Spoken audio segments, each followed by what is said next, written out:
पटना में एक लड़की औरत काम करने गई थी, लौटी तो सामूहिक बलात्कार टेम्पू में कर दिया परसों। तो बच्ची चाहे स्कूल हो, कल भी मैंने लोकसभा में कहा, चाहे छात्रावास हो, चाहे कोचिंग हो, चाहे गांव हो, बहुत साधारण सी बात हो गई है औरत और लड़की को बदचलन कराना। इस तरीके से बोल देना, ए भैया लोग, ये बहुत ज्यादा बोलते हैं, ये बुढ़वा बहुत बोलता है। तो जो स्थिति है, जिस जाति के लोग फंसते हैं वह जात दूसरे जाति के बेटी को बदचलन बना देती है। और कोई भारत में आज से नहीं हो रहा है, सीता के युग में भी अग्नि परीक्षा लेनी पड़ी थी। बांझ और सती से लेके भ्रूण हत्या और दहेज में बेटी को ही जलना पड़ा। और इस अर्थ युग और भौतिक युग में जहां 90% 85% यूथ ड्रग्स का सेवन करते हो, सूखा ड्रग्स, स्मैक, वार्टनर, सुलेसन, उनको कुछ पता है कि पड़ोसी की बेटी है या मेरी बहन है या चचेरी बहन है या ममेरी बहन है? उनको कुछ पता है? उनको कुछ पता है टीचर को? सर, किसी की भी बेटी यदि स्कूल जा रही है तो आप जान लीजिए मनचले लड़के से हमारी बेटी की नजर नहीं बच रही है।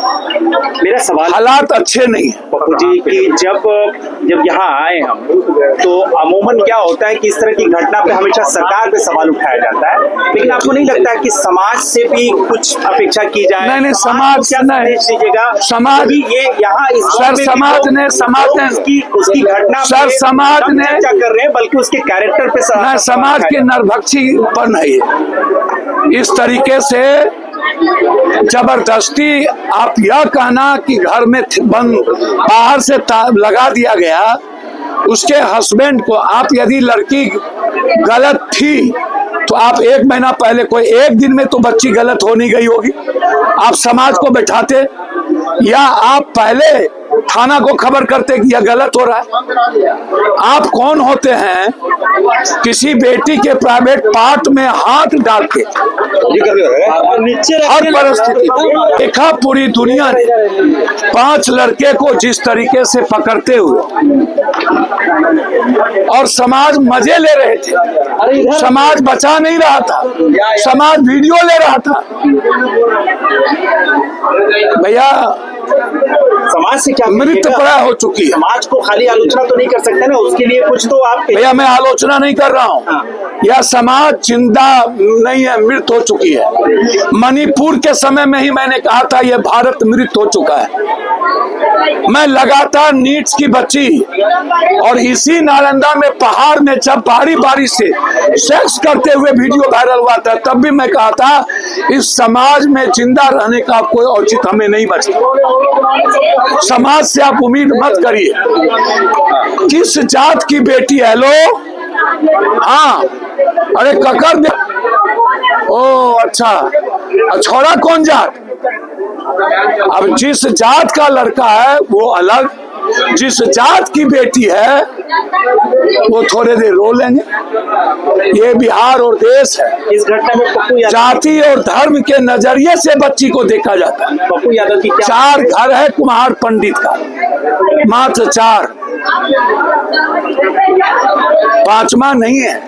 पप्पू यादव क्या, और तुरंत यह कह देना 2 लड़के और लड़की बंद था, बाहर से बंद कर दो और उसके बाद उसको भीड़ इकट्ठा करके बुला लो और भीड़ के सामने दोनों हाथ प्राइवेट पार्ट में डाल के उधर से पूरा मोलेस्टिंग करते आओ, बच्ची चिल्ला रही हो और समाज मुख दर्शक मजे ले रहा। ऐसे समाज को मर जाना चाहिए चुल्लू भर पानी में डूब के। नेता तो पहले ही खत्म हो चुके। नेता को पॉर्न से फुर्सत नहीं, नेता को हवस से फुर्सत नहीं, एब्स्टीन से फुर्सत नहीं। सभी लोगों को 20-30 लड़कियां, औरत सीएम को, पीएम को, नेता को, एमपी को, एमएलए को कोरोना में मजा, 4 साल के मासूम बच्ची के साथ एप्स्टीन में। आप देख रहे हो कैसे मार रहा है, कैसे बलात्कार कर रहा है देश का राष्ट्रपति और पूंजीपति, उसके बाद भूंज के उस बच्ची को खा रहा है। अब बचा क्या? 6 साल की बच्ची के साथ दुनिया का राष्ट्र अध्यक्ष, राष्ट्रपति बलात्कार करता है। पप्पू यादव इस घटना में क्या मांग? भैया मैं तो मांग उठा चुका हूँ, एसपीडी ट्रायल, जो लोग इन्वॉल्व हैं उसको तुरंत सजा, निर्दोष को इसमें ना फंसाया जाए किसी भी कीमत पर नहीं, और खास तौर पर जो बुजुर्ग है उसको नहीं। जो 5-6 लड़के पकड़े हुए हैं और जो लोग वीडियो में हैं उन पर एसपीडी ट्रायल करके अविलंब सजा हो। बिहार शर्मसार हुआ है, मणिपुर की घटना की मनोप्रवृत्ति हुई है। बिहार में या देश में जहां भी किसी कानून बनाया जाए, ये बिल की आवश्यकता है और उस परिवार को संरक्षण दिया।